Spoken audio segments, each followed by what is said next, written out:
They are not able to count our own hair. اپنے سر کے بال نہیں گن سکتے, ایک بکری کے بال نہیں گن سکتے. قبیلہ بنی کلب کے بارے میں آتا ہے ہزاروں بکریاں پالتا تھا, وہ سب سے بڑا قبیلہ تھا جو سب سے زیادہ بکریاں پالتا تھا. اس کا مطلب کروڑ لوگ بخشے جائیں گے. مگر حدیث پاک میں چند بد نصیبوں کا ذکر ہے کہ جو نہیں بخشے جائیں گے. فرمایا شرابی نہیں بخشا جائے گا, ماں باپ کا نافرمان نہیں بخشا جائے گا, زنا کا عادی نہیں بخشا جائے گا, رشتے توڑنے والا نہیں بخشا جائے گا, تصویر بنانے والا, یہ جو اپنے ہاتھ سے تصویریں بناتے ہیں, مجسمے بناتے ہیں, نہیں بخشا جائے گا, چغل خور نہیں بخشا جائے گا. ایک اور روایت کے مطابق نجومی, یہ جو کاہن ہوتے ہیں, یہ نہیں بخشے جائیں گے. جادو ٹونا کرنے والا نہیں بخشا جائے گا. تکبر والا لباس پہننے والا نہیں بخشا جائے گا. مسلمان سے بلا اجازت شرعی بغض و کینہ رکھنے والا, دشمنی چھپانے والا, دل میں جیسے بغض رکھتے ہیں, وہ بھی نہیں بخشا جائے گا. ذرا غور کیجئے, کہیں ایسا نہ ہو کروڑوں بخشے جائیں اور میری کسی بری عادت کی وجہ سے میں پھنس جاؤں اور میری بخشش نہ ہو. تو اے میرے پیارے اسلامی بھائیوں, اللہ بڑا کریم ہے, وہ توبہ قبول کرنے والا ہے.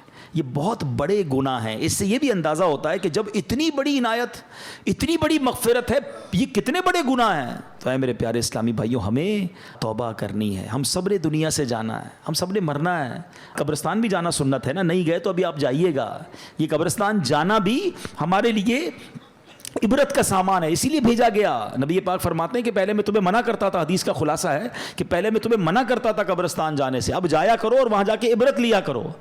قبریں جا کر دیکھے تو صحیح, کچھ تو خیال کریں کہ یہی میری 2 گز کی زمین میرا بھی ٹھکانہ ہے. اتنے بڑے گھر ہو, بڑا ہوادار گھر ہو, ویسٹ اوپن ہو, ایئر کنڈیشن ہو, نرم بستر ہو, یار لائٹ جائے تو UPS بھی ہونا چاہیے, اسٹینڈ بائی جنریٹر بھی ہونا چاہیے.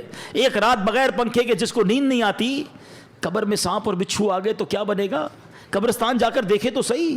آپ کو پتہ ہے آج کلفٹن کے علاقے میں آؤ, بلڈنگ دیکھ کے اندازہ ہو جاتا ہے سارے پیسے والے رہتے ہیں بھائی, 10 کروڑ کا فلیٹ ہے. ادھر بنگلے والے رہتے ہیں, یہ بڑے علاقے والے لوگ ہیں. غریب علاقے میں جاؤ تو گھر دیکھ کر پتہ چل جاتا ہے کہ مکین غریب ہے. دنیا میں مکان دیکھ کر مکین کا اندازہ ہو جاتا ہے. قبرستان میں قبر دیکھ کر اندازہ نہیں ہوتا. ہر قبر کی الگ کہانی ہے, ہر قبر کی الگ اسٹوری ہے. حدیث پاک میں فرمایا قبر 2 طرح کی ہوتی ہے. دیر از نو تھرڈ کیٹیگری. ہماری دنیا میں بہت ساری کیٹیگریز ہیں. فلیٹ الگ ہوتے ہیں, بلڈنگیں الگ ہوتی ہیں, بنگلو الگ ہوتے ہیں, مکان الگ ہوتے ہیں, جھونپڑیاں الگ ہوتی ہیں, روڈ پہ سونے والے الگ ہوتے ہیں. ہمارے شاید 50-60 کیٹیگری بن جائیں گی. Middle class, upper middle class, lower middle class, elite class, VIP class, بہت ساری کلاسیں لوگ منا رہے ہوتے ہیں. دیر is only 2 classes in the graveyard. سنو غور سے, قبرستان جاتے ہو نا, نبی پاک علیہ الصلوۃ والسلام فرماتے ہیں قبر 2 طرح کی ہوتی ہے. تیسری کیٹیگری نبی پاک نے بیان نہیں فرمائی. کیا فرمایا؟ فرمایا یا تو جہنم کے گھڑوں میں سے ایک گھڑا ہوتی ہے, یا تو جنت کے باغوں میں سے ایک باغ ہوتی ہے. عربی میں حدیث سن لو, انما القبر روضۃ من ریاض الجنہ. کتنا پیارا جملہ ہے, ریاض الجنہ سنا نا جب مدینہ پاک میں. اس حدیث میں بھی اس لفظ کو استعمال فرمایا, انما القبر روضۃ من ریاض الجنہ. قبر جنت کے باغوں میں سے ایک باغ ہے. یا دیر از سیکنڈ آپشن, فرمایا او حفرۃ من حفر النار, یا جہنم کے گھڑوں میں سے ایک گھڑا. ایک سوال کرنا چاہتا ہوں, سچا جواب دینا, مجھے نہیں دینا, اپنے آپ کو دینا ہے. میں بھی اپنے آپ سے سوال کرتا ہوں, آپ سب بھی اپنے آپ سے سوال کریں, اور سچا ایمانداری والا جواب. آج میری موت ہو جائے, ہو تو سکتی ہے نا, آج تو بلکہ رات بھی وہی ہے جس میں لکھا جائے گا کہ اس رات کس نے جانا ہے. پتہ ہے ملک الموت کو ایک صحیفہ دے دیا جائے گا کہ اس رات اس بندے کی روح قبض کرنی ہے. مقام, time, every thing is decided. ہمیں نہیں پتا, ہو سکتا ہے آج رات آخری ہو, کل آخری ہو. چلے آج میرا انتقال ہو گیا, سچا جواب دینا. گھمانا پھر اللہ کی بارگاہ میں کوئی کسی کو گھما پھرا نہیں سکتا. ہم اپنے آپ کو گھما سکتے ہیں, ادھر نہیں, وہاں تو بات ساری کلیئر ہے نا, دودھ کا دودھ, پانی کا پانی.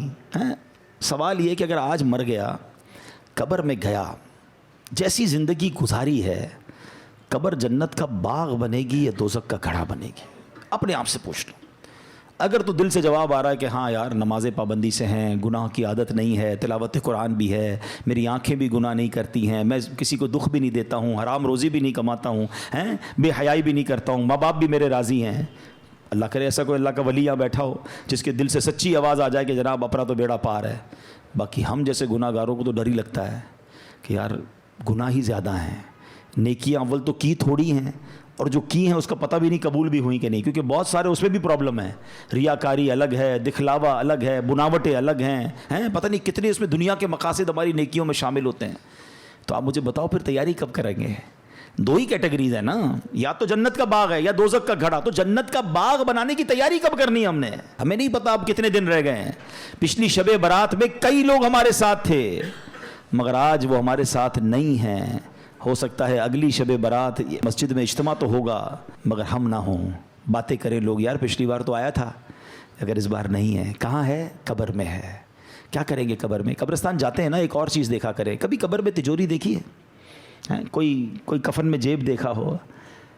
نہ تجوری ہے نہ جیب ہے. جس مال کو جمع کرنے کے لیے دن رات ایک کر دیا وہ تو جانا ہی نہیں قبر میں. تو جو قبر میں جائے گا وہ کیا جائے گا؟ یہ سمجھنا ضروری ہے. آپ کو پتہ ہے جب میرا اور آپ کا انتقال ہوگا نا، روایتوں میں آتا ہے مرنے کے بعد رشتہ دار کہتے ہیں میت نے پیچھے کیا چھوڑا ہے. پتہ ہے فرشتے کیا کہتے ہیں؟ میت نے آگے کیا بھیجا ہے. ایکچول وہی ہے جو اعمال ہم آگے بھیجیں گے، مگر فکر ہی کسی کو نہیں ہے.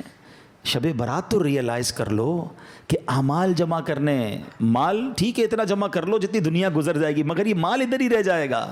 اور پھر کیسے موت اور عذاب کیسے آتا ہے، میں آپ کو ایک واقعہ سناتا ہوں.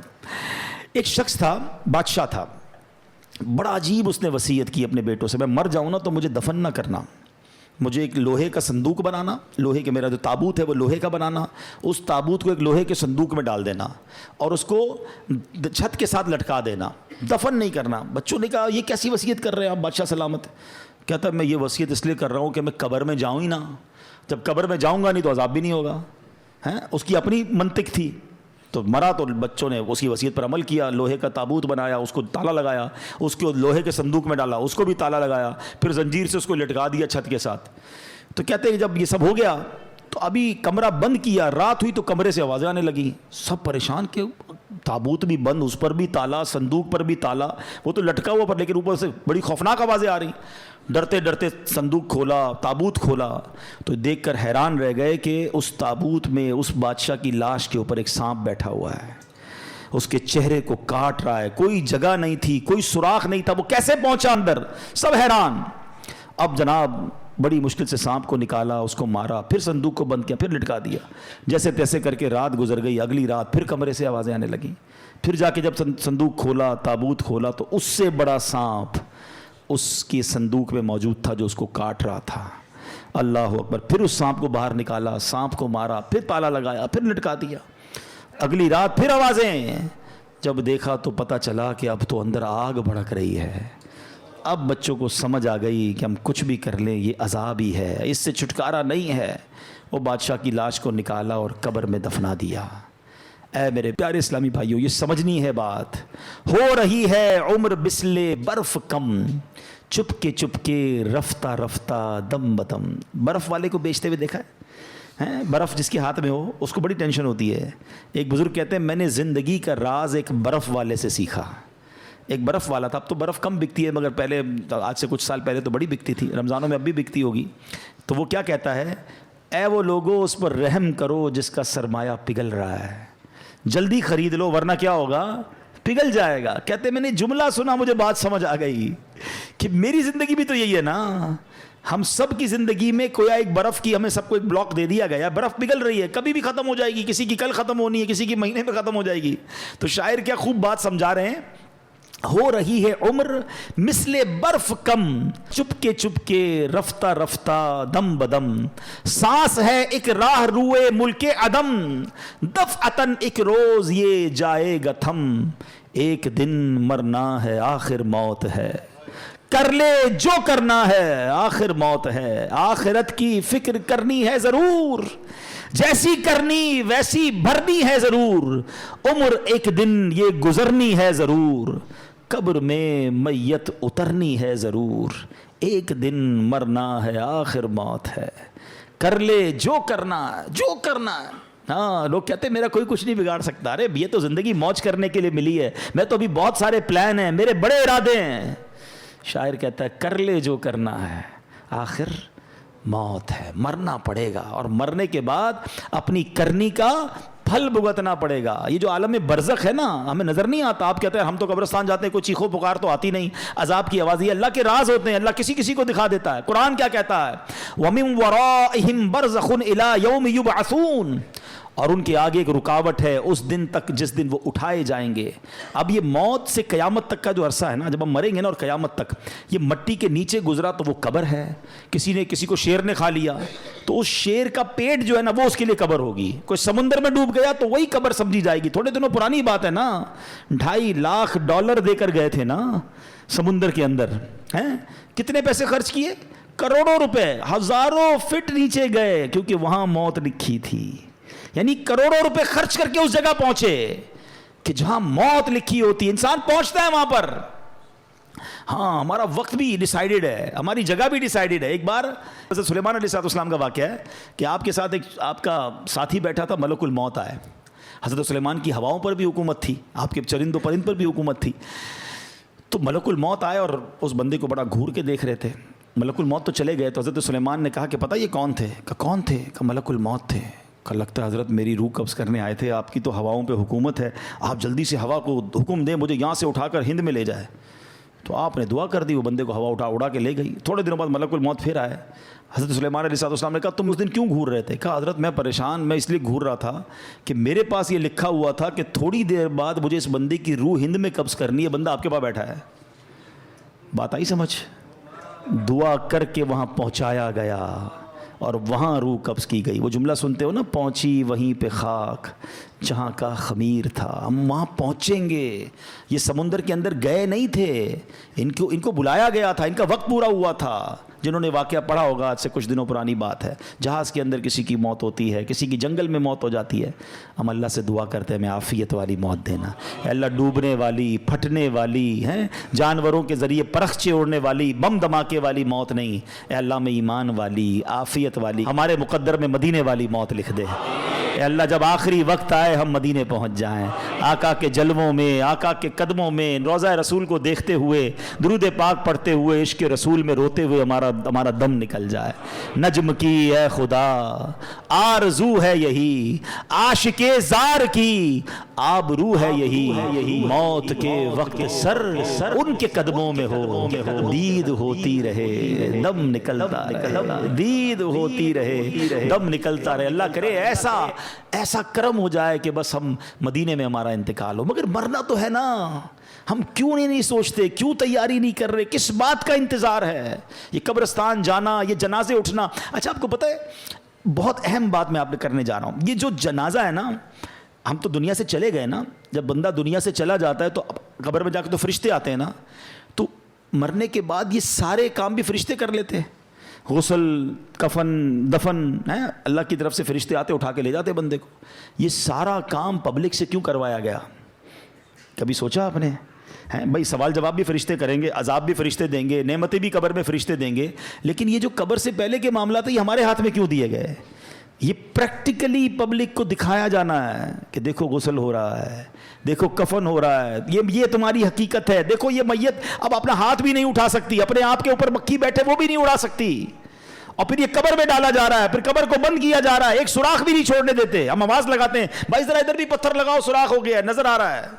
کبھی سوچا میں بھی قبر میں جاؤں گا, میرا ہی دوست کہے گا بھائی یہ تھوڑا سا سوراخ بھی بند کر دو, کسی کو یہ خیال نہیں آئے گا میرا اکیلے کیا بنے گا. ہم کیوں نہیں سوچتے یہ سب میرے ساتھ ہونا؟ یہ پریکٹیکلی غسل, کفن, دفن کروانے کی ایک حکمت بھی ہے. اور یاد رکھو کفن پہنانا آسان ہے, کفن پہننا آسان نہیں ہے. میت کو غسل دینا آسان ہے, مگر جس میت کو غسل دیا جا رہا ہے اس پہ سوچو کیا بیتتی ہوگی. قبر میں اتارنا آسان ہے, قبر میں اترنا آسان نہیں ہے, مگر ہمیں بھی اترنا پڑے گا. کاش یہ بات سمجھ آ جائے اور ہم گناہوں سے توبہ کر لیں. ورنہ انسان کہتا ہے بعد میں کر لوں گا توبہ, ابھی ٹائم ہے یار. مولانا صاحب باتیں بڑی اچھی کر رہے ہیں, ابھی بھی شیطان کسی کے کان میں بات کر رہا ہوگا یہ مولانا صاحب باتیں بڑی اچھی کر رہے ہیں, لیکن ابھی تو یار جوان ہوں بھائی, بوڑھا ہو کے میں بھی اللہ اللہ کروں گا. یہ بھی مولوی صاحب جو باتیں کر رہے ہیں 50 سال کے ہی ہو گئے نا, میں بھی 50 سال کا ہوں گا تو اللہ اللہ کر لوں گا. تو چلے بھائی آپ کے پاس اگر گارنٹی ہے مجھے بتا دیں کہ آپ 50 سال تک جئیں گے. ہے کوئی یہاں ایسا جس کے پاس 1 سال زندہ رہنے کی گارنٹی ہو؟ اس مسجد میں پورے مجمع میں کوئی ایک بندہ جس کے پاس 1 ہفتہ جینے کی گارنٹی ہو؟ اچھا کل صبح تک زندہ رہنے کی گارنٹی تو ہوگی آپ کے پاس, وہ بھی نہیں ہے. اچھا اتنے عقل مند تو ہیں کہ یہ پتہ ہے آگاہ اپنی موت سے کوئی بشر نہیں، سامان 100 برس کا ہے، پل کی خبر نہیں۔ تو اے میرے پیارے اسلامی بھائیوں، خدا را اپنی آخرت کی تیاری کیجئے۔ صحابی رسول حضرت ابو ہریرہ رضی اللہ تعالیٰ عنہ فرماتے ہیں، ایک دن نبیوں کے نبی رسول ہاشمی صلی اللہ تعالیٰ علیہ وسلم نے یہ آیت پڑھی، وَمَنْ أَعْرَضَ عَنْ ذِكْرِي فَإِنَّ لَهُ مَعِيشَةً ضَنْكًا، اور جس نے میرے ذکر سے منہ پھیرا تو بے شک اس کے لیے تنگ زندگی ہے۔ پھر فرمایا تم جانتے ہو تنگ زندگی کیا ہے؟ صحابہ کرام نے عرض کی حضور اللہ و رسول عالم، اللہ جانے، اس کے بتائے سے اس کا رسول جانے۔ تو فرمایا اس سے مراد قبر کا عذاب ہے جو کافر کو دیا جائے گا۔ اس ذات کی قسم جس کے قبضے میں میری جان ہے، قبر میں غیر مسلم پر 99 تنین مسلط کیے جائیں گے۔ نبی پاک فرماتے ہیں کیا تم جانتے ہو تنین کیا ہے؟ صحابہ نے کہا آپ ارشاد فرمایا یہ 99 سانپ ہوں گے، ان میں سے ہر سانپ 7 سروں والا ہوگا، یہ 99 سانپ اسے قیامت تک کاٹتے رہیں گے۔ اللہ ہمارے ایمان کی حفاظت فرمائے، ہم مسلمان ہی دنیا سے جائیں۔ یہ بھی بڑا پرابلم ہے، ہمیں فکر ہی نہیں ہے ایمان کی۔ ہم سمجھتے ہیں مسلمان ہیں تو جناب بڑی اچھی بات ہے، ایمان والے ہیں، مگر ایمان سلامت رہے اس کی فکر کون کرے گا؟ یاد رکھیے اس وقت بھی دنیا میں سب سے زیادہ تیزی سے پھیلنے والا مذہب یہ اسلام ہے، the most growing religion on earth. کائنات میں سب سے تیزی سے لوگ مسلمان ہو رہے ہیں، لیکن یہ ون وے ٹریفک نہیں ہے۔ جس طرح لوگ مسلمان ہو رہے ہیں معاذ اللہ، اس طرح کوئی ایمان سے بھی خارج ہو سکتا ہے۔ ہمیں دعا کرنی ہے اللہ ہمارا ایمان سلامت رکھیو۔ ہم کیا دعا کریں؟ ہمارے نبی پاک دعا فرمایا کرتے، ہماری تو اوقات ہی کوئی نہیں نا۔ جن کے صدقے ایمان ملا ہے وہ دعا کرتے، یا مقلب القلوب ثبت قلبی علی دینکا، اے دلوں کو پھیرنے والے میرے دل کو اپنے دین پر ثابت قدمی عطا فرما۔ کون دعا کر رہا ہے؟ اللہ کے نبی۔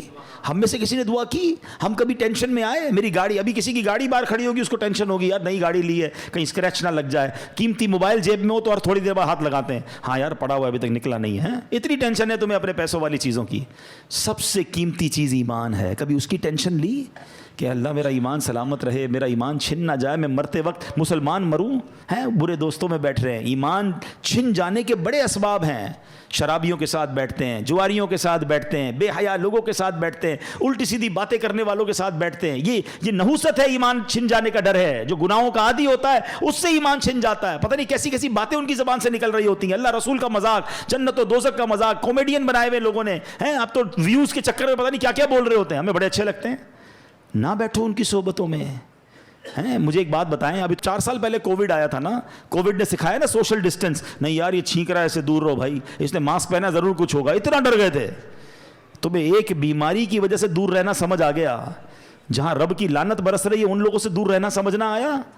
آج پتہ ہے کیا کہتے ہیں؟ کہتے ہیں میں شراب نہیں پیتا، دوست شراب پیتے، میں تو بیٹھتا ہوں۔ وہ جوا کھیلتے ہیں مجھے پتا ہے لیکن میں بیٹھتا ہوں، وہ بری باتیں کرتے ہیں میں نہیں کرتا، میں کیوں بیٹھتے ہو بھائی؟ آپ کو پتہ ہے جہاں رب کی طرف سے لعنت برس رہی ہے ادھر بیٹھے ہوئے ہو، کیا مجھ پر عذاب الہی نہیں آ جائے گا؟ کیوں سمجھ نہیں آتی؟ 2 اور 2 4 والی باتیں۔ کسی بلڈنگ میں آگ لگ جائے، اس بلڈنگ میں رہتے ہیں ہم، یار نیچے آگ لگی ہے نا اوپر تو نہیں لگی، پوری بلڈنگ خالی ہو جاتی ہے، آگ جہنم کی آگ لگی ہوئی، آپ ادھر بیٹھے ہوئے ہیں۔ اور ایک بار اور یاد رکھ لیں کہ جتنی برائیاں ہیں نا، بڑے ینگسٹر مجھے سن رہے ہیں، میرا یہ دعویٰ ہے آپ جا کے چیک کر لو، کسی شرابی، کسی جواری، کسی چور، کسی ڈاکو، کسی بھی برے کام کرنے والے سے ایک بار پوچھ لو کہ بھائی یہ عادت کدھر سے ملی ہے۔ ایک بندہ نہیں کہے گا کہ امی نے سکھائی تھی، ابو نے سکھائی تھی، ابو نے کہا بیٹا آج تیری برتھ ڈے تو یہ تیرے کو چرس کا سگریٹ دے رہا ہوں، کسی کی ابو امی نے نہیں پلایا تھا۔ یہ کدھر سے آئی ساری عادتیں؟ بتاؤ نا، برے دوستوں سے ہی آئی نا۔ اس کا مطلب 2 اور 2 4 والی بات ہے کہ بری صحبت ہی بندے کو برا بناتی ہے۔ ہم بری صحبت چھوڑنے کے لیے تیار ہی نہیں ہیں۔ ہم نے تو دوست بھی وہ بنائے کہ نماز پڑھیں تو مذاق اڑاتے ہیں ہمارا، اور مولوی بن گیا کدھر جا رہا ہے بھائی، ٹھیک ہے جمعہ پڑھ لیتا ہے بہت ہے، ہمیں وہی دوست اچھے لگتے ہیں۔ کیوں چاہیے مجھے وہ دوست؟ چاہیے کیوں؟ ہم کیوں نہیں سمجھ رہے یہ بات؟ ہم خود اپنے پیر پہ کلاڑی مار رہے برے لوگوں میں بیٹھ کر۔ ہمیں اگر واقعی نیک بننا ہے تو ہمیں نیک لوگوں کی صحبت اپنانی ہوگی، سمپل از دیٹ۔ اچھی صحبت میں آئے، آپ کو اچھائی کرنے کا دل لگنا لگ گیا، آپ کا ذکر اللہ کا دل چاہ رہا ہے، آپ کا درود پاک پڑھنے کا دل چاہ رہا ہے، یہ اچھی صحبت کی برکت ہے۔ بالکل پریکٹیکلی فارمولہ آ گیا نا۔ تو پلیز آج کچھ ڈیسائیڈ کرو یار، آج کچھ طے کرو۔ اگر دیکھیں آپ نے وہ 6 گناہگار 7 گناہگار سنے، شراب کا عادی نہیں بخشا جائے گا۔ اگر میرا کوئی اللہ نہ کرے کوئی بھائی ایسا بیٹھا ہے مجھے سن رہا ہے شراب کی عادت ہے، خدا را توبہ کر لو، یہ کتنا بڑا گناہ ہے کہ شب برات بھی نہیں بخشے جائیں گے۔ لیکن اگر شرابی نہیں بیٹھا نا کوئی یہاں پر، شرابی کا دوست بیٹھا ہوگا، ہیں ایسی پارٹیوں میں جانے والا تو ضرور بیٹھا ہوگا, میں کیا کروں دوست پیتے ہیں کیا کریں شادیوں, آج کل سنا ہے شادیوں میں کولڈ ڈرنک کی طرح شراب پی جاتی ہے. پھر اچھا صرف شراب نہیں, طرح طرح کے نشے چل رہے ہیں, ڈرگس چل رہے ہیں. میں نہیں کرتا, دوست کرتے, نہ جائیں, آپ پھر مبتلا ہو جائیں گے. نہیں بھی مبتلا ہوں گے تو ان پر جو لعنت برس رہی ہے, دیکھیں نا یہ کتنے بڑے مجرم ہیں کہ شب برات نہیں بخشے جائیں گے. پھر زنا کا عادی نہیں بخشا جائے گا. کتنا عام ہو گیا یہ بدکاری, اتنا آسان ہو گیا معاذ اللہ. اچھا لوگ کہتے ہیں پاکستان میں ذرا جاننے والے فلاں ملک چلتے ہیں, فلاں ملک چلتے ہیں, کیوں جاتے ہیں بیرون ملک؟ لیکن آپ سوچئے, آپ اکیلے کسی ملک چلے بھی گئے, آپ نے اپنی پسند کا گناہ کر بھی لیا, رب تو دیکھ رہا ہے نا, اس کو کیا جواب دو گے؟ اور یہ کتنا بڑا گناہ ہے کہ آج زنا کا عادی نہیں بخشا جائے گا. خدا را توبہ کر لیں. یہ پہلے آنکھ بہکتی ہے, یاد رکھیے گا. یہ جو موبائل فون ہمارے ہاتھ میں ہے نا, یہ جنت میں بھی لے جا سکتا ہے, یہ جہنم میں بھی لے جا سکتا ہے. اسی موبائل فون سے وہ کچھ دیکھ رہے ہیں کہ پہلے آنکھ بہکتی ہے, پھر دل بہکتا ہے, پھر شرمگاہ بہکتی ہے. توبہ کریں. ایسی بے حیا دوستوں میں, بے حیا لڑکیوں سے دوستیاں, ان سے فون پہ بات چیت, ساری رات کیا کر رہے ہیں بھائی؟ کیوں اپنی زندگی کو برباد کر رہے ہیں؟ اللہ کو کیا جواب؟ سب بخشے جائیں گے, کہیں ہم نہ رہ جائیں ان چیزوں سے. اچھا یہ پتہ کیوں؟ کیونکہ صحبت ہی وہی ہے نا. ہم بیٹھتے ہی ادھر گرل فرینڈ بوائے فرینڈ کی باتیں ہوتی ہیں, جدھر ذکر ہی یہ ہو رہا ہوتا ہے. مجھے ایک بات بتائیں, رائٹ ناؤ کسی کے ذہن میں اس طرح کی بے حیائی کا خیال آ رہا ہے؟ کیوں نہیں آ رہا؟ آپ اچھی صحبت میں بیٹھے ہیں. دس از دا فارمولا. اگر آپ چاہتے ہیں, ہم کہتے ہیں یار میں کیسے بچوں گناہوں سے, actually this is the formula کہ آپ اپنی صحبتیں اچھی کر لیں. اچھے لوگوں میں بیٹھیں گے تو خوف خدا دل میں آئے گا, گناہ سے دور ہونے کا جی چاہے گا. پھر کون سا گناہ گار نہیں بخشا جائے گا؟ ماں باپ کا نافرمان. یہ کتنی بڑھ گیا یہ پرابلم. کتنا ماں باپ کے سامنے زبان چلاتے ہیں آج کا نوجوان, ہیں ماں باپ کو ڈانٹتے ہیں. وہ دن دور ہو گئے کہ ماں باپ بچوں کو ڈانٹیں. بچے شاؤٹ کر رہے ہیں ماں باپ پر, بلکہ یہ حال ہو گیا کہ ماں باپ ڈر رہے ہیں, اپنے بچوں سے بات کرنے میں ڈر رہے ہیں کہ یار بچے کو سمجھاؤں گا تو مجھ سے لڑے گا, بیٹی کو سمجھاؤں گی تو ماں کہتی بیٹی مجھ پہ چیخے گی. تف ہے اس اولاد پر کہ جس سے ماں باپ ڈر رہے ہیں. یاد رکھو حدیث پاک میں آتا ہے, جس سے اس کے ماں باپ راضی اس سے اس کا رب راضی, جس سے اس کے ماں باپ ناراض اس سے اس کا رب ناراض. تم سے ساری دنیا راضی ہے, میرے دوست راضی, میرے رشتہ دار, میرے سارے جناب محلے والے راضی, اور ماں باپ ناراض بیٹھے ہیں. برباد ہو جاؤ گے, مارے جاؤ گے. دیکھیں نا کتنا بڑا گناہ ہے کہ شب برات سب بخشے جائیں گے, ماں باپ کا نافرمان نہیں بخشا جائے گا. اپنے ماں باپ کو راضی کریں, ان کی رسپیکٹ کریں. خدا کی قسم اس سے بڑا خوش نصیب کون ہے کہ شب برات بھی ہے اور تمہاری ماں تمہارے پاس ہے, تمہارا والد تمہارے پاس ہے. ارے تمہارے تو وارے نیارے ہو گئے. آج کی رات تمہاری ماں تمہارے لیے دعا کر دے, پھر چاہیے کیا تم کو؟ آج کی رات تمہارا باپ تمہارے پاس ہے, جاؤ نا اس سے دعا کرواؤ. پوچھو ان سے جن کے چلے گئے ماں باپ, قبرستان جانا پڑتا ہے ان سے بات کرنے کے لیے. یاد رکھنا میرے بھائیوں, میرے بچوں, جن کے ماں باپ ہیں نا, جب چلے جائیں گے نا پھر تمہیں پتا چلے گا یہ کیا ہستیاں ہیں. دو موقع پر تو ماں باپ بڑے یاد آتے ہیں. جب زندگی میں بندہ کچھ حاصل کرتا ہے نا, کوئی نیا گھر لے لے, کوئی گاڑی لے لے, کوئی ترقی ہو جائے, کوئی اچھا کام ہو جائے نا, پھر ماں بڑی یاد آتی ہے. کاش ماں ہوتی نا, دیکھتی تو کتنا خوش ہوتی ہے. والد ہوتا تو کتنا خوش ہوتا کہ آج اللہ نے مجھے اتنی ترقی دے دی ہے. وہ شعر ہے نا, دولت کا ہے انبار مگر تیری کمی ہے. پھر بڑی یاد آتی ہے ماں اور والد کے, یار آج اللہ نے کدھر پہنچا دیا, مگر ماں ہی نہیں ہے. جو دعائیں دینے والی تھی وہ والد ہی نہیں ہے, جس کی وجہ سے ادھر پہنچا ہوں اس کو بتا ہی نہیں پا رہا. ہر خوشی میں ماں باپ یاد آتے ہیں. اور ایک دوسرا موقع ہوتا ہے جب کوئی بڑا غم آ جائے نا, کوئی بڑی پریشانی آ جائے, کوئی بڑا مرحلہ آ جائے, پھر بڑے یاد آتے ہیں کہ کاش ماں ہوتی نا, اس کے قدموں میں سر رکھتا, وہ دعا کرتی, میری مشکل حل ہو جاتی. اب ماں ہے ہی نہیں, کس سے دعا کراؤں. والد ہوتا نا تو سر پہ ہاتھ رکھ کے کہتا, بے شک بوڑھا تھا مگر وہ ایک جملہ کہتا تھا, دل کو ٹھنڈ پڑ جاتی تھی کہ بیٹا گھبرا نہیں, میں ہوں. مگر اب نہ وہ سر پہ سایہ ہے, نہ وہ دعاؤں کا دروازہ ہے. اور آج ہے تمہارے پاس تو قدر نہیں کرتے ہو, ان کے پاس بیٹھتے نہیں ہو. ماں کہتی بیٹا ٹائم دو, ماں ٹائم نہیں ہے میرے پاس, اب وہ میرے پاس ٹائم نہیں, میں جا رہا ہوں دوستوں میں. وہ کام کہتے ہیں, منع کر دیتے ہو ان کو. ماں باپ کی نافرمانی نہ کرنا, دنیا میں بھی برباد ہو جاؤ گے, آخرت میں بھی برباد. اب سوچے نا کتنا بڑا گناہ ہے کہ شب برات ماں باپ کا نافرمان نہیں. اچھا صرف شب برات نہیں, شب قدر کی فضیلت جب آپ سنو گے, یہ کچھ گناہ تو ایسے ہیں, یہ وہ لسٹ ہے جو ہر بڑی رات میں آپ سنتے ہو کہ فلاں سب بخشے جائیں گے, یہ نہیں بخشے جائیں گے. ہر لسٹ میں آپ کو ماں باپ کا نافرمان ملے گا. اتنا بڑا گناہ ہے, لیکن ماں باپ کو راضی نہیں کرتے. خدا را ایسا نہ کرو, چلے جاؤ ان کے پاس, ان کے پیر چومو, ان کے ہاتھ چومو, ان سے معافی مانگو, ان کو کہو کہ مجھے معاف کر دو, مجھ سے راضی رہنا. آپ ذرا سوچو یہ کتنی کمال کی ہستیاں ہیں حدیث پاک میں آتا ہے جو اپنے ماں باپ کو محبت کی نگاہ سے دیکھے، صرف دیکھے، ذرا سننا حدیث کو، محبت کی نگاہ سے دیکھے اللہ حج مقبول کا ثواب عطا فرماتا ہے۔ صحابی نے عرض کی حضور وَإِن نَظَرَ كُلَّ يَوْمٍ مِئَةَ مَرَّةٍ، حضور کوئی 100 بار دیکھے؟ اللہ کے حبیب فرماتے اللہ اکبر و اطیب، کوئی 100 بار دیکھے، اس کا مطلب یہ ہوا کوئی 100 بار دیکھے اللہ 100 حج کا ثواب عطا فرماتا۔ اب میرا سوال ہے آپ سے، صرف دیکھنے پر حج کا ثواب ہے، خدمت پر ثواب کتنا ہوگا؟ پیر دبانے پر ثواب کتنا ہوگا؟ دوائی لانے پر ثواب کتنا ہوگا؟ ویل چیئر چلانے کا ثواب کتنا ہوگا؟ اگر ان کی کسی وجہ سے میں کوئی ان کی خدمت کر رہا ہوں تو کتنا ثواب ہوگا؟ یار دیکھنے پر حج کا ثواب۔ مگر آج تو جب خدمت کی باری آتی ہے تو بچہ جی چراتا ہے۔ میں صحیح بتاؤں، لکی ہے وہ اولاد جن کو ماں باپ کی خدمت کا موقع مل گیا، بڑھاپے میں ملے اور خدمت کا موقع ملا۔ کئی ماں باپ ایسے ہیں یقین کرو جنہوں نے خدمت کا موقع ہی نہیں دیا، ہماری خدمت کرتے کرتے ہی چلے گئے، ہماری تو باری نہیں آنے دی، وہ ہماری خدمت کرتے رہے اور چلے گئے۔ اگر تمہاری باری آئی ہے نا، وہ بیمار ہیں، تمہیں دوائی دلانے کا موقع مل رہا ہے، ان کی خدمت کرنے کا موقع مل رہا ہے، انہیں ٹائم دینے کا موقع مل، تم لکی ہو، تمہارے لیے جنت کا راستہ رب نے کھول دیا۔ اس کو سعادت سمجھنا، بوجھ نہ سمجھنا۔ مگر آج حال یہ ہے کہ بیٹا باپ سے کہتا ہے ابو یہ میرا ہے، تمہارا نہیں ہے، میں نے کمایا ہے، آپ تو نوکری کرتے تھے، آپ کے پاس تھا کیا؟ میں نے سب کچھ کیا، یہ گھر میں نے بنایا ہے۔ توبہ توبہ توبہ، یہ انداز رکھو گے ماں باپ کے ساتھ ہیں؟ سوچو جب میں اور آپ پیدا ہوئے تھے نا، کپڑے نہیں تھے جسم پر، باپ کہہ دیتا نا یہ تیرا ہے یہ میرا ہے تو ننگے ہی رہ جاتے ہیں۔ لباس پہنایا میرے باپ نے، انگلی پکڑ کر چلایا، کھلایا، تعلیم دلائی، تربیت کی، سب دنیا میں دیا۔ میرے باپ نے کبھی نہیں کہا یہ میرا ہے، میری ماں نے کبھی، انہوں نے اپنی خواہشیں پیچھے رکھی، ہماری خواہشیں پوری کی۔ شاید اپنے لیے لباس نہیں خریدا، ہمارے لیے لباس خریدا، اپنے لیے جوتے نہیں خریدے ہوں گے، ہماری ضد پر ہمیں نئے نئے جوتے دلائے، اور آج کہتے ہو میرا ہے۔ کبھی مت کہنا۔ دیکھو ایک بات یاد رکھو، یہ جو بوڑھے ماں باپ ہیں نا، یہ آپ سے کچھ نہیں لیتے ہیں، آپ ان کو صرف یہ احساس دلاؤ کہ سب آپ کا ہے، میرا جو کچھ ہے آپ کا ہے، میں خود آپ کا ہوں، یہ لے کے تھوڑی چلے جائیں گے یار۔ وہ کہتے ہیں نا کہ جس باپ نے، جس ماں نے تمہیں بچپن میں شہزادوں کی طرح پالا، آج بڑھاپے میں انہیں بادشاہ جیسا تو رکھ لو یار۔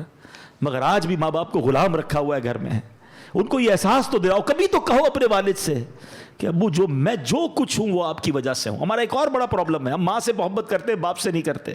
ہمیں لگتا ہے میری ماں بڑی مجھ سے محبت کرتی ہے، ارے تمہاری بھول ہے۔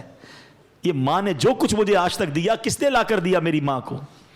جو کچھ مجھے آج تک ملا ہے وہ میرے والد کی برکت سے۔ وہ کہتا نہیں ہے باپ، یہ گاڑی کے 2 پہیے ہیں۔ اچھا، والد کی اہمیت کا اندازہ جب ہوتا ہے جب ہم خود والد بنتے ہیں، پھر سمجھ آتی ہے یار بچے کو جب روکتے، ہمارا ابو صحیح روکتے تھے ہمیں، یہ میاں بیوی کی انڈرسٹینڈنگ ہوتی ہے کہ میں پیار کروں گی، آپ ڈانٹیے گا، آپ ذرا سختی رکھیے گا۔ ہمیں لگتا ہے ابو ہم سے سختی کرتے ہیں، اب ہم سے پیار نہیں کرتے۔ ارے سب سے زیادہ پیار ہی تمہارا تم سے باپ کرتا ہے۔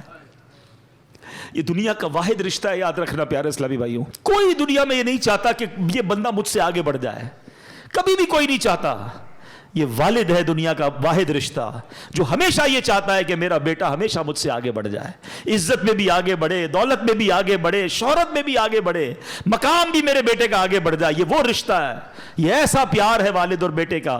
تو ماں باپ کی قدر کرو میرے بچوں، میرے بھائیوں، جس کے پاس ماں باپ ہیں اور ناراض ہیں انہیں راضی کر لینا۔ کبھی بوڑھے ہو جاتے ہیں چڑچڑے، ہو سکتا ہے آپ کو کچھ سنا دیں، ڈانٹ دیں، نہیں یار کوئی بات نہیں، بہت کچھ دیا ہے انہوں نے، بچے ہو گئے۔ زندگی ایک سائیکل ہے، یہ زندگی کا پتہ ہے سفر کیسے شروع ہوتا ہے؟ ہم جب چھوٹے تھے نا، ہم کرال کرتے تھے، رینگتے تھے، پھر انگلی پکڑ کر چلنا شروع ہوئے، پھر انسٹالر پر ہمارے امی ابو نے وہ چھوٹی سی بچہ گاڑی پہ چلایا ہے، پھر ہم چلنے لگے، پھر دوڑنے لگے، پھر بڑے ہو گئے، 50 55 60 کے بعد پھر اسٹک آتی ہے ہاتھ میں، پھر ویل چیئر آتی ہے، اور ایک وقت آتا ہے پھر ہم زمین پہ چلے جاتے ہیں۔ تو سمجھ لو کہ یہ پورا ایک سرکل ہے۔ جو 60 سال کا بوڑھا ہے نا، وہ 6 سال کے بچے کے برابر ہے۔ 6 سال کا بچہ برا لگتا ہے آپ کو؟ بار بار کوئی بات کہے، ضد کرے، آپ سے لڑے، آپ مسکراتے ہیں، بچہ لڑ رہا ہوتا ہے آپ مسکراتے، کیونکہ بچہ ہے۔ آپ 60 سال کے بوڑھے کو پہلے 6 سال کا بچہ سمجھ لو، پھر آپ کو نہ ابو کی کوئی بات بری لگے گی، نہ ان کا ڈانٹنا برا لگے گا، نہ ان کا ضد کرنا برا لگے گا، نہ بار بار ریپیٹ کرنا برا لگے گا، نہ ان کو آپ ان کا کم سننا برا لگے گا۔ بھائی 6 سال کا بچہ بھی نہیں سمجھتا، 60 سال کا بوڑھا بھی نہیں سمجھتا۔ 70 سال کا ہو جائے سمجھ لو 5 سال کا بچہ ہو گیا، ایک سال کم کرتے جاؤ۔ انڈرسٹینڈنگ لیول آپ کو بڑا آسان دے رہا ہوں میں۔ جس دن آپ یہ سمجھ جاؤ گے نا بوڑھے لوگوں کو، آپ انجوائے کرو گے، ڈانٹ رہے ہوں گے آپ کو برا نہیں لگے گا۔ لوگ لڑ رہے ہوتے ہیں بوڑھے ماں سے، ابو ڈانٹتے ہیں، بھائی ڈانٹ نہیں رہے، ان کو سمجھ ہی نہیں پڑ رہی اس وقت، آپ ان کی خدمت کرو، موقع ملا ہے۔ تو اے میرے بچوں، ماں باپ کا نافرمان نہیں بخشا جائے گا۔ چغل خور نہیں بخشا جائے گا. باتیں تو بہت ساری ہیں, میں اس کو کنکلوڈ کرتا ہوں. اب یہ بھی بڑی بیماری ہے. کئی خواتین مجھے سن رہی ہوں گی, میری بہنیں, خدا رہا یہ چغل خوری ان میں بہت زیادہ ہے, یا مردوں میں بھی ہوتی ہے. بڑا انجوائے کرتے ہیں لوگ. چغل خوری کیا ہے؟ ادھر کی بات ادھر پہنچانا. پتہ چلا تیرا بھائی یہ کہہ رہا تھا, وہ تیرا دوست یہ کہہ رہا تھا, بڑا مزہ آتا ہے اس کی بات پہنچانے میں تاکہ لڑائی ہو جائے, جدائی ہو جائے. آپ کو پتہ یہ اتنا بڑا گناہ ہے کہ آج کی رات وہ نہیں بخشا جائے گا. لیکن میں آپ کو ایک اور عجیب بات بتاؤں کہ اللہ کریم کو یہ کتنا محبوب ہے کہ بندے مل کر رہے ہیں. جھوٹ کبیرہ گناہ ہے نا, جہنم میں لے جانے والا کام ہے. مگر اگر دو مسلمانوں میں لڑائی ہو گئی ہے, میاں بیوی میں لڑائی ہو گئی ہے, تو ان کو جوڑنے کے لیے جھوٹ بولنے کی اجازت دی گئی کہ کسی طرح ان کی جو ہے نا محبت بڑھا دو, پیار کرا دو, دوستی کرا دو. جھوٹ بھی بولنا پڑے کہ بھائی تیرے لیے تو بڑی تعریف کرتا ہے یار, تیرا بھائی تو تیری بڑی ماشاءاللہ واہ واہ کرتا ہے. وہ نہیں کرتا, پھر بھی جا کے بتاؤ تاکہ دل مل جائے. اس کی کچھ شرعی وہ ہے, تفصیل ہے. لیکن آپ جو سمجھانا چاہ رہا ہوں, عقل مند ذرا سمجھیے گا. جس مسلمان کی لڑائی کو جوڑنے کے لیے جھوٹ کی اجازت دے دی گئی, جو جا کے لڑائی کرواتا ہے اس کا کیا حال ہوگا؟ وہ اللہ کی بارگاہ میں کتنا ناپسند ہے. اچھا جھوٹ بول کے لڑائی کراتے, جھوٹ بول کے دوستی کرانے کی بجائے جھوٹ بول کے لڑائی کرواتے ہیں, گھر ٹوڑوا دیتے ہیں. برباد ہو جائیں گے وہ لوگ جو چغل خوری کرتے ہیں. آپ کو اگر مثال کے طور پہ کسی نے کسی کی برائی کری دی تو آپ پر کب واجب ہے اس کو جا کے بتائیں کہ بھائی فلاں نے یہ بتایا تھا؟ نہیں, ہم تو فوراً کہتے ہیں اب مزہ آئے گا, بتاؤں گا, لڑائی کرواؤں گا. توبہ توبہ توبہ نہ کریں. مسلمانوں میں جوڑ پیدا کریں, پیار پیدا کریں. تو ہمیں توڑنے کے لیے نہیں آئے, ہم جوڑنے کے لیے آئے ہیں. تھوڑی سی زندگی ہے یار, محبت پیار سے جیے. اور آپ بھی چھوٹی چھوٹی باتیں, آخری میں بتا دوں کہ رشتہ داری کاٹنے والا یہ بھی آج کی رات نہیں بخشا جائے گا. فلاں چاچا کے گھر نہیں جائیں گے, فلاں ماموں کے گھر نہیں جائیں گے, فلاں بھائی سے بات نہیں. کیوں نہیں بھائی, چھوٹی سی بات پر آپ نے لڑائی کی ہوئی ہے, آج معافی مانگ لیں, توبہ کر لیں, اس سے دوستی کر لیں اور رشتہ داریاں نہ کاٹیں. تو بہرحال میرے پیارے اسلامی بھائیوں, باتیں تو بہت ساری ہیں کرنے والی, مگر عرض یہی کرنا ہے, یہ رات بڑی مبارک رات ہے. گناہوں سے توبہ کریں, زندگی میں بدلاؤ لائیں, اچھی صحبتیں اپنائیں, بری صحبتوں سے اب اللہ سے وعدہ کریں کہ اب جو لائف ہے نا وہ میں اچھی گزاروں گا. اے اللہ مجھے محروم مت کر دینا, تو کروڑوں کو بخشے گا. اللہ میں رہ نہ جاؤں, میں بھی تیرا بندہ ہوں, میں مانتا ہوں گناہگار ہوں, مانتا ہوں خطا کار ہوں, میں ان مجرموں کی لسٹ میں بھی ہوں, مگر تو کریم ہے مالک. میں وعدہ ضرور کرتا ہوں کہ اب کوشش کروں گا کہ اب وہ گناہ نہیں کروں گا. میرے اللہ آج میری بخشش فرما دے. اللہ سے دوستی کر لو, آ جاؤ. اور دعوت اسلامی کا ماحول ہے جو ہمیں گناہوں سے بچا کر آخرت کی یاد دلاتا ہے. اس ماحول سے وابستہ رہیں. ہر جمعرات کو اس طرح کے بیان ہوتے ہیں, ذکر ہوتے ہیں, دعا ہوتی ہے, مغرب سے عشاء بیان ہوتا ہے. اب اس میں آیا کریں. ہم تو بڑے لکی ہیں, ہمارے پاس مدنی چینل موجود ہے. جب موقع ملے گھر پہ مدنی چینل دیکھیں, ایسے بیانات سنیں, اپنے گھر والوں کے ساتھ بیٹھ کر سنیں. انشاءاللہ سب کے دلوں پر اثر ہوگا. جو گھر کی خواتین ہیں ان کو اسلامی بہنوں کے اجتماع میں بھیجیں. دعوت اسلامی کا تو پورا سسٹم ہے نا, آپ اس کا ساتھ دیں.